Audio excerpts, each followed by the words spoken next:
I'm Cynthia McKinney, the Congresswoman from the 4th Congressional District of Georgia, which is Stone Mountain, Georgia, that same Stone Mountain that Dr. King made famous in his I Have a Dream speech. And things have changed in Stone Mountain, but not quite enough. Basically, the most important thing to take to the people is the truth.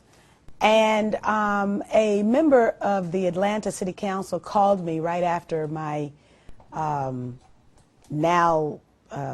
legendary remarks about what did the administration know and when did they know it about September 11th.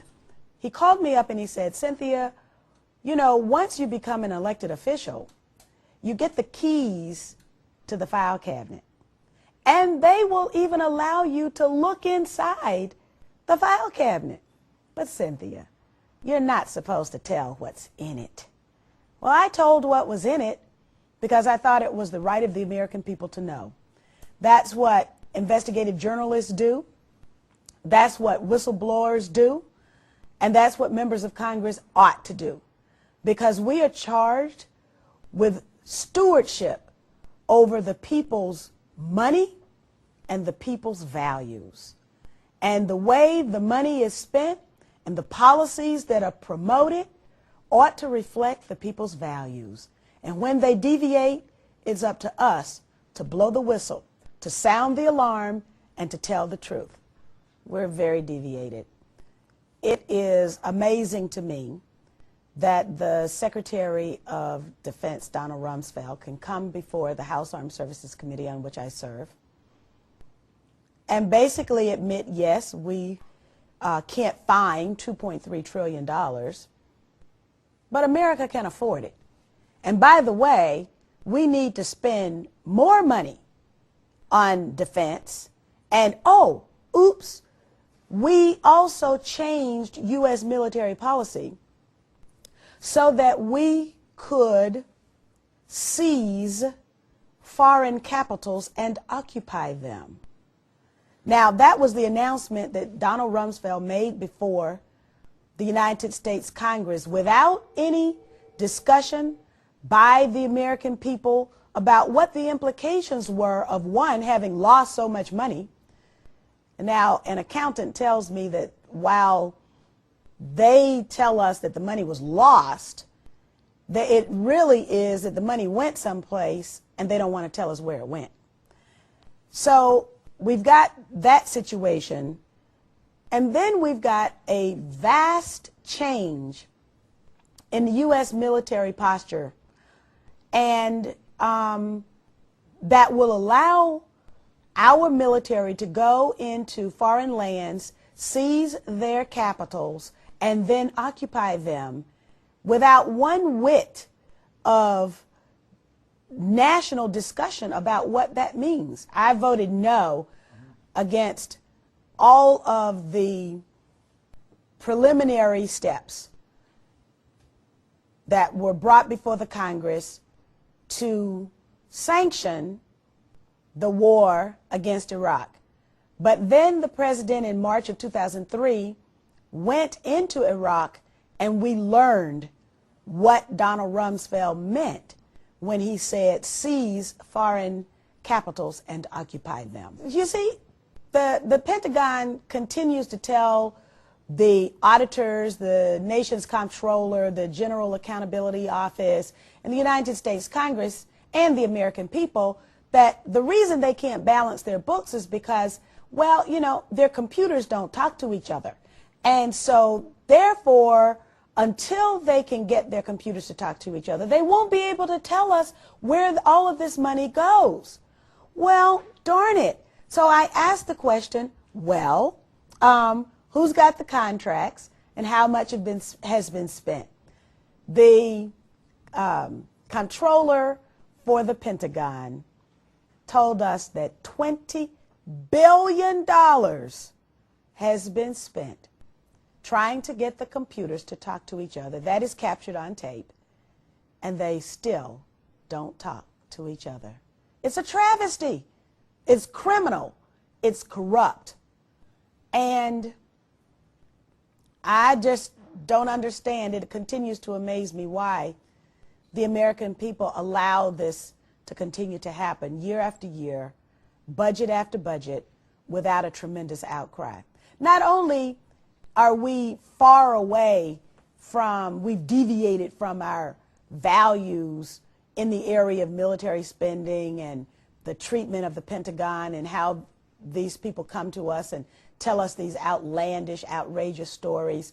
But we're also very far from American values in terms of the president's recent admission about the presence, the existence of secret prisons.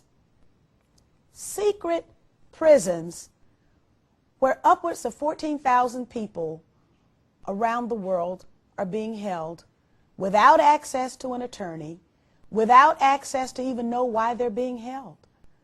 Probably, in some cases, without even access to know where they are. Secret renditions, where the United States government is kidnapping people, kidnapping them. Torture. Abu Ghraib. Abu Ghraib, the photos from Abu Ghraib are just a mere indication of how far we've sunk in our own respect for human life, human dignity, in respect for our own laws, our own values, our own traditions, international law, that we would sanction the kind of torture that took place in Abu Ghraib. Guantanamo. Guantanamo shouldn't even belong to the United States. And yet we've got torture and illegal detainment of people going on.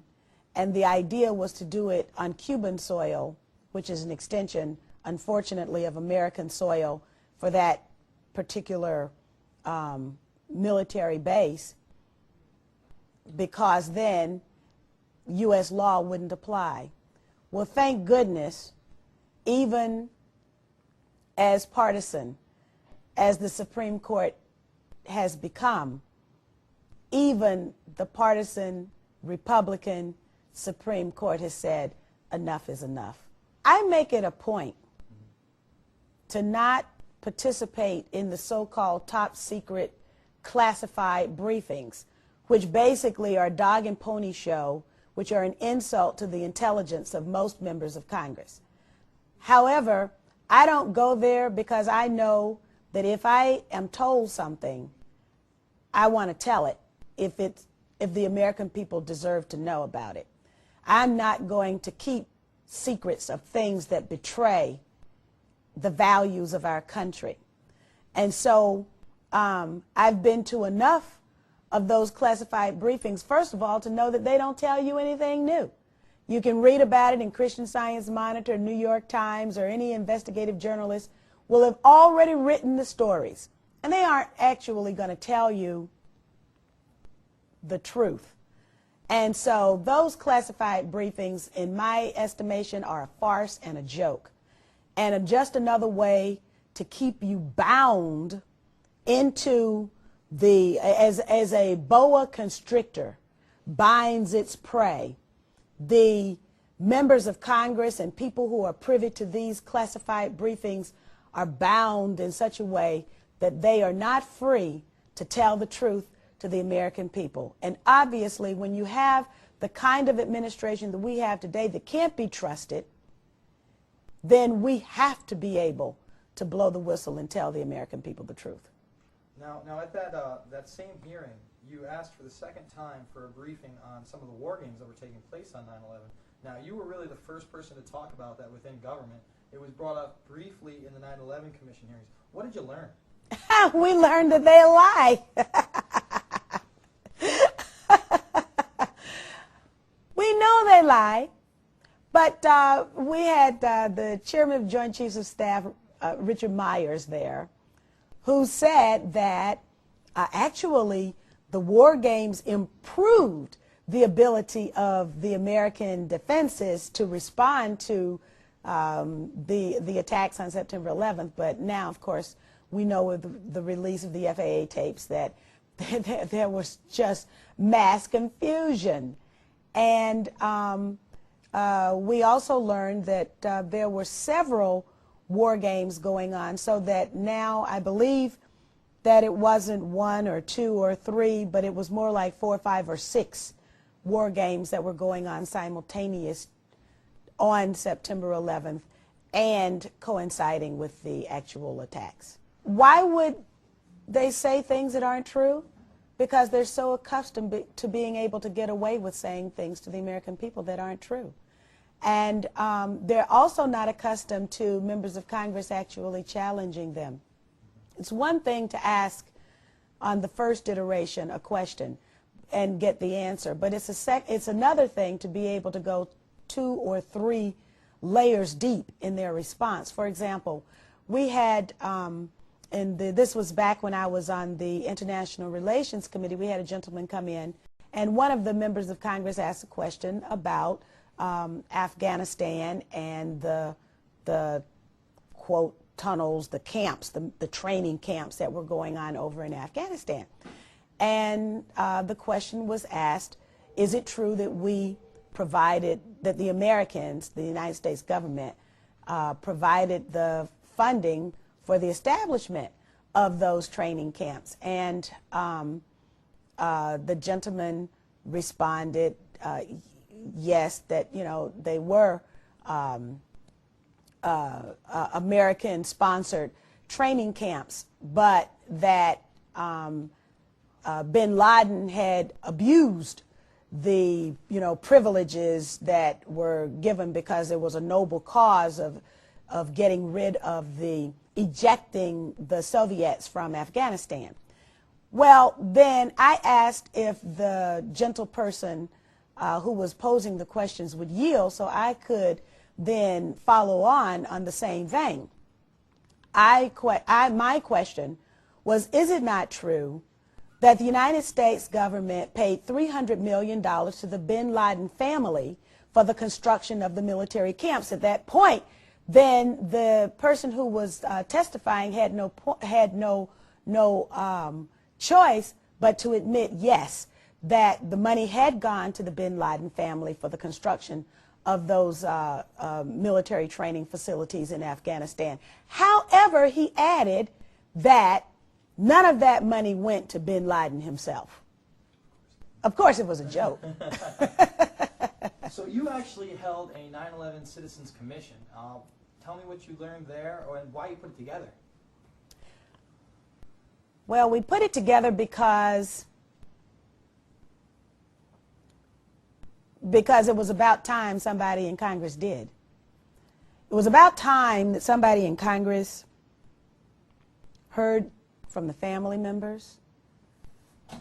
And it's not just about hearing from them, but it's about critical analysis of what's done and critical questioning that will get us the answers that you and Loose Change are trying to provide to the American people.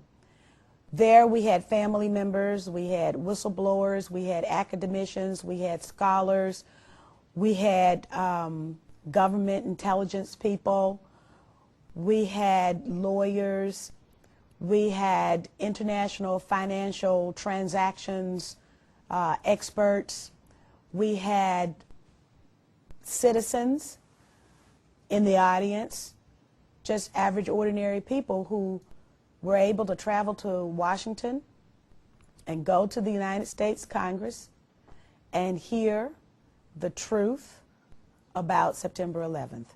The truth as has never been said or heard on Capitol Hill. It was all day, about 8 or 9 hours of testimony. And we heard from scholars like Peter Dale Scott, who talked about the relationship with the CIA, between the CIA and what we now call Al-Qaeda. And I have to remind you that I did pay attention when the foreign minister of Great Britain, Robin Cook, who is now dead, said that, described the Al-Qaeda as nothing more than the CIA's Rolodex. So we had Peter Dale Scott there. We also had an attorney by the name of Charles McMichaels, who talked about the police state. Now, ultimately, I think that's why the 911 Truth movement exists, because the American people have seen that this tragedy has been used by our government to redefine the character of our country, to take away the very freedoms that they say are the cause of why we were hit on September 11th. And without any real responses from the government as to exactly what happened. How is it that on 4 separate occasions on one day that $1 trillion military and intelligence infrastructure could fail? How could that happen? If for no other reason than respect for taxpayers' dollars, the Congress should have demanded an answer. The Congress didn't demand an answer and didn't get one. And in fact, quite frankly, Colin Powell, as our Secretary of State, promised to provide us a white paper on who exactly was responsible for carrying out the September 11th attacks. We never got the white paper, so we don't know who did it. And because this administration has lied so many times to the American people, then it's incumbent upon the American people to find the truth. So I admire the authors of Loose Change. I admire every individual who is organized in the 911 Truth movement. I admire the members of the 911 Truth movement because they are average, ordinary American citizens, at the end of the day, just like me, who ask important questions about the fundamental character of our country, about what it is our country is becoming, how it is that we are going to define ourselves and to our children and to the global community which we are charged to serve. We're not serving the global community, we're not serving our values, and we're certainly not serving our future. Well, what makes me really disappointed, and that's an understatement, is that Congress's role is oversight.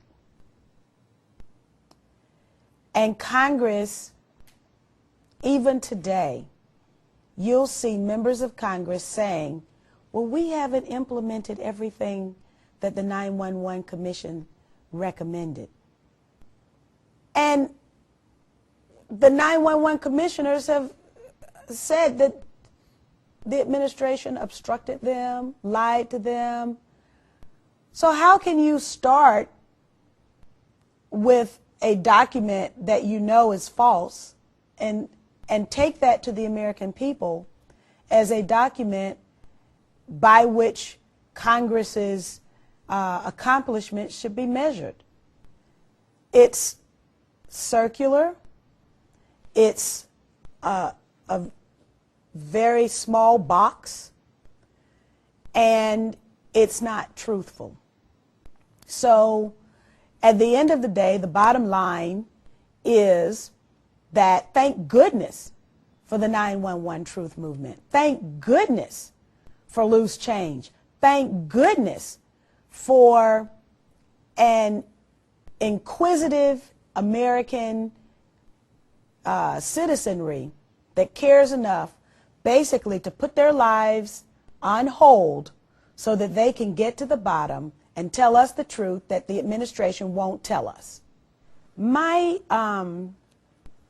emphasis during the time that I was in Congress, use the past tense. I'm in Congress now, but I will be out soon. At the end of the 109th Congress, will end my tenure in Congress for the second time. And during the time that I've been in Congress, every year, I've done a hearing of some sorts on COINTELPRO. COINTELPRO is the counterintelligence program that was basically authored by the United States government to quash dissent. Basically, it targeted the African American community, what they in the FBI called black nationalist groups. They didn't only target black nationalist groups. When they said black nationalists, though, let me say that they were referring to the Southern Christian Leadership Conference, the SCLC, and Dr. Martin Luther King Jr. They were referring to SNCC, the Student Nonviolent Coordinating Committee. They were referring to the Nation of Islam and other organizations that had as a focus the upliftment and the improvement in the quality of life for black people in this country. But they also targeted Chicanos, Puerto Rican independentistas. They targeted Native Americans through the American Indian movement. They targeted Students for Democratic Society, progressive white organizations. They targeted the general white population that might adhere to a message of social justice for this country's minority communities. And they targeted what they call the responsible Negro community so that they could drive a wedge between the black nationalist groups and the responsible Negro groups. And basically, we can see the beginning of COINTELPRO in a document that was written in 1919 by J. Edgar Hoover. Yes, he was around even in 1919 doing dirty work on behalf of the United States government. And when I say on behalf of the United States government, let me make it clear that ordinarily, as you talk about the constitutional republic that we have, the United States government is supposed to be a reflection of the will of the American people, but it is not so. And in some cases, and in this case in particular, when I say the United States government, I mean a small little cabal of people who have control over the reins of power and able to wield influence in ways that they shouldn't be able to because they are not necessarily elected or appointed to anything. Now, with that having been said, J. Edgar Hoover in October of 1919 noticed that Marcus Garvey, quote, excited the Negroes. And as a result of this ability that Marcus Garvey had to excite the Negroes, he had to be targeted. And he was targeted with putting a paid informant who also was black in his coterie. And eventually Marcus Garvey was deported unjustly on trumped up charges. That's the kind of thing that is now permissible under the Patriot Act. It's an unethical kind of behavior, but the Patriot Act allows the United States government under this excuse of fighting the war on terror, a war against terrorism, to basically become terrorists. The COINTELPRO program, the counterintelligence program, as operated by J. Edgar Hoover, also used the media of the day in order to shape the ideas of the American public at large against these organizations and the individuals who led them. And so we shouldn't be surprised to see that the United States government is paying journalists to write their stories, paying to establish organizations that promulgate these deceptions, basically. And perhaps most tellingly, the founding document of the COINTELPRO paper said that the FBI's goal was to misdirect, discredit, or otherwise neutralize these organizations and the leaders of these organizations. So that also meant telling lies on people, disrupting their marriages. It also meant snooping into their bank accounts, their medical records. It meant breaking into their homes and looking at what kinds of activities were in their personal papers. So we shouldn't be surprised if we have those sneak and peek provisions that are carried out today, because they're now legal because of the Patriot Act, or snooping into one's medical records or financial transactions, all legal now because of the Patriot Act.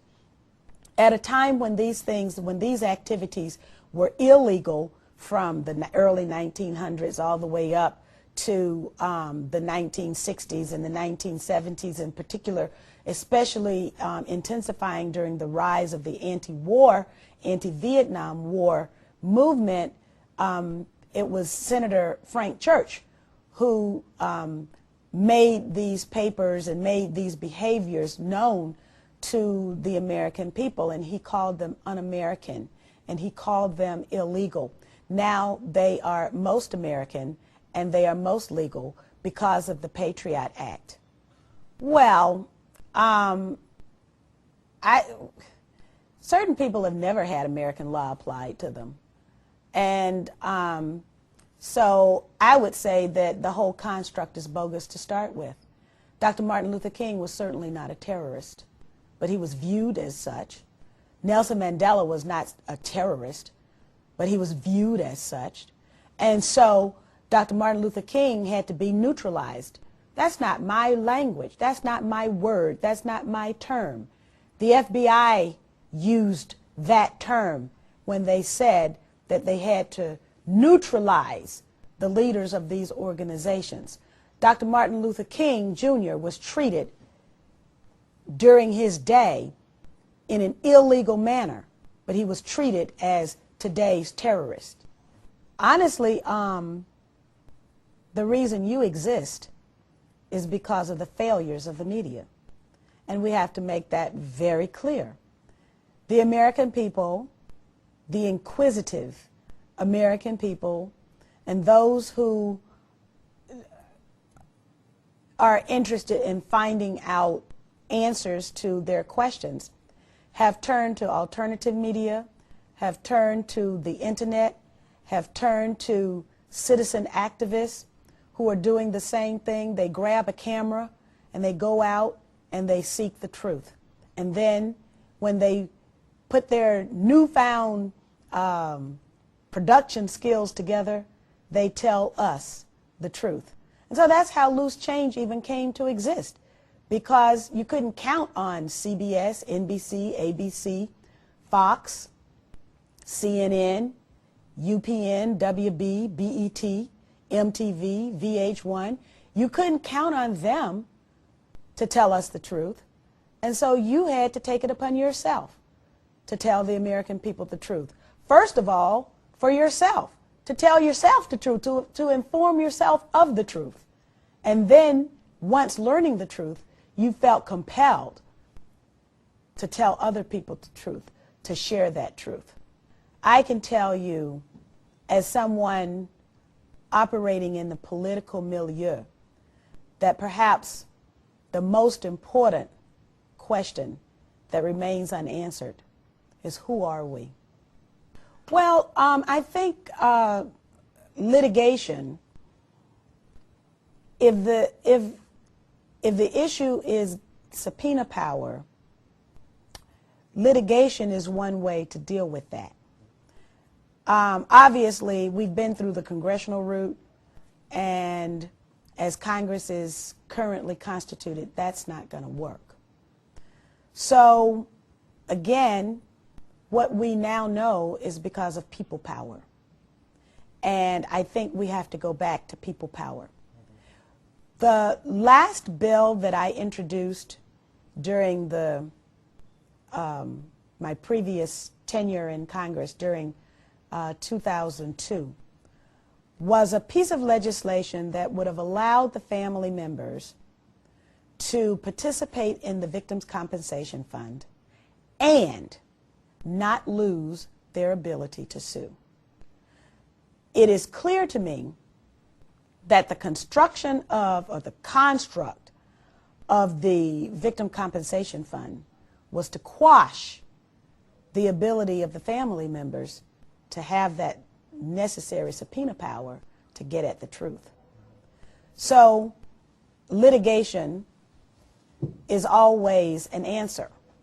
But what we've learned from the COINTELPRO experience is that in order to have successful litigation, you've got to have good lawyers. And what the counterintelligence program sought to do was to stymie legal actions by stacking the deck with bad attorneys. And we saw that happen, for example, after the murder of Dr. Martin Luther King Jr., with this intense effort to make sure that James Earl Ray had the right attorneys, who actually were the wrong attorneys, who were trying to get him to plead guilty so there wouldn't be a trial at all. So we've got to get as much onto the public record as possible, and that is going to be forced. That is not something that is going to happen miraculously out of the concern that the government authorities have for the well-being of the American people or the global community. We've already seen that that's not going to work. Well, as you know, I've been kicked out of Congress for a second time by the Republicans. And so I guess I have a unique story to tell. I've tried to tell the American people the truth. And this is what happens when you do something like that. So it's okay, because I understand that that's the way the game of politics is played. I wish it were different, however. And the only thing that we can do is to struggle together to make those kinds of changes so that no one else will go through what I've gone through just because I want to tell the truth, or because they choose to tell the American people the truth. The good thing, I think, is that we've seen a coming together. There is no left or right. There is no Democrat or Republican. There are those who seek the truth. And so we have truly built a movement based on one objective, and that's finding out the truth. So the True Rainbow Coalition that the writers of the COINTELPRO documents were so afraid of can happen today. They were afraid of it. They let us know they were afraid of it. They wrote it down. We were smart enough to read it. And so while they try to divide black and white and Asian and Latino, Native American, they want to divide us by race, ethnicity, language, gender, socioeconomic status, any kind of difference that exists between and among people, they would like to use as a means to drive a wedge between us. But because we are all joined in one mission, and that mission is for the truth about what happened on September 11th, because the implications and the ramifications have been so vast and so great and so earth-shattering in terms of the change of the character of our country and the change of who we are to the rest of the world and the impact on the global community that we all care so much about, we've been able to put those differences aside. I see good things happening. I see a greater America coming out of this tragedy as a result of our learning that we can work together for a much greater cause, and we must. I've read a lot of Dr. Martin Luther King Jr.'s writings lately. And in one of them, he talks about silence. There being comes a time when silence is betrayal. That's right. Yeah. Silence is betrayal. And there's another quote where he talks about those in suits not getting justice served. And, you know, we've seen that happen even in his own murder, that those responsible for his murder walk the streets freely and find America as a safe haven.